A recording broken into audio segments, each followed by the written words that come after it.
राजदीप सरदेसाई यांच्या पुस्तकातील माहिती सत्य, छगन भुजबळांवर दबाव होता. अनिल देशमुख यांची माहिती. राजदीप सरदेसाई यांच्या पुस्तकात जी माहिती दिली आहे ती 100% खरी आहे. त्यात सत्यता आहे, कारण ईडी सीबीआयच्या दबावाखाली कशा पद्धतीने अनेकांना भारतीय जनता पार्टीच्या सरकारमध्ये सामील व्हावं लागलं याची सर्वांना कल्पना आहे. भुजबळांवरही दबाव होता. ते जेलमधून बाहेर आल्यानंतर त्यांना पुन्हा ईडीची नोटीस आल्यानंतर त्यांची मानसिकता नव्हती की पुन्हा एकदा सर्व चौकशीला सामोरे जायचं आणि पुन्हा जेलमध्ये जायचं. म्हणून या सर्व लोकांनी भाजपच्या सरकारमध्ये सामील होण्याचा निर्णय घेतला. अशाच पद्धतीचा दबाव माझ्यावरही होता. मात्र मी फडणवीस यांना सांगितलं होतं की तुमच्या दबावाला मी मानणार नाही.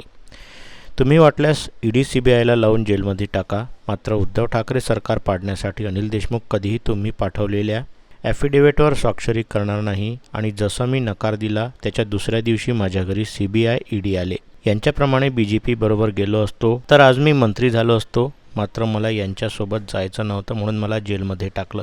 अनेकांवर ईडी आणि सीबीआयचा दबाव भाजप आणि फडणवीस टाकत आलं होतं. दिल्लीच्या दबावाखाली सर्वच चालू होतं, असे माध्यमांशी बोलताना माजी गृहमंत्री अनिल देशमुख म्हणाले. राजदीप सरदेसाई यांच्या पुस्तकामध्ये जी त्यांनी माहिती दिली आहे ती 100% खरी आहे, सत्यता आहे त्याच्यामध्ये. कारण की ईडी सीबीआयच्या दबावाखाली कशा पद्धतीनं अनेकांना भारतीय जनता पार्टीच्या त्यांच्या सरकारमध्ये सामील व्हावं लागलं हे सर्वांना कल्पना आहे. की भुजबळ साहेबांवरसुद्धा हा दबाव होता आणि त्यांनी ऑलरेडी जेलमध्ये असताना आणि जेलमधून बाहेर आले असताना त्यांना परत ईडीची नोटीस आल्यानंतर त्यांची मानसिकता नव्हती की परत या ईडीच्या चौकशीला सामोरे जायचं आणि परत जेलमध्ये जायचं. म्हणून या सर्व लोकांनी भारतीय जनता पार्टीच्या पक्ष जे सरकार आहे त्याच्यामध्ये सर्व समावेश त्यांनी केला, त्यांच्या सरकारमध्ये सामील झाले. आणि अशाच पद्धतीचा माझ्यावरसुद्धा दबाव होता 3 वर्षापूर्वी. पण मी देवेंद्र फडणवीसांना सांगितलं मी तुमच्या दबावाला मानणार नाही. मी तुम्हाला काय ईडी लावायची आहे, सीबीआय लावायची आहे, मला जेलमध्ये टाकायचं टाका.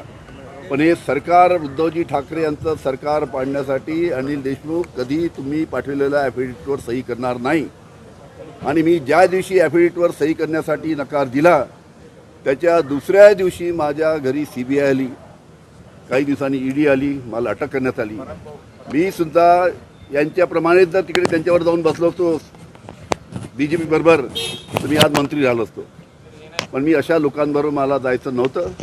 त्याच्यामुळे मी यांना सहकार्य केलं नाही, ॲफिडेव्हिट करून दिलं नाही. त्याच्यामुळे मला जेलमध्ये टाकण्यात आलं. अजित पवार, सुनेत्रा पवार, अनेक नेत्यांवर अशा पद्धतीत दबाव होता. शरद पवार साहेबांनी सगळं सांगण्यात आलं होतं. अनेकांवर ईडी सीबीआयचा दबाव या भारतीय जनता पार्टीच्या देवेंद्र फडणवीस यांनी टाकला होता. वरच्या दिल्लीच्या दबावाखाली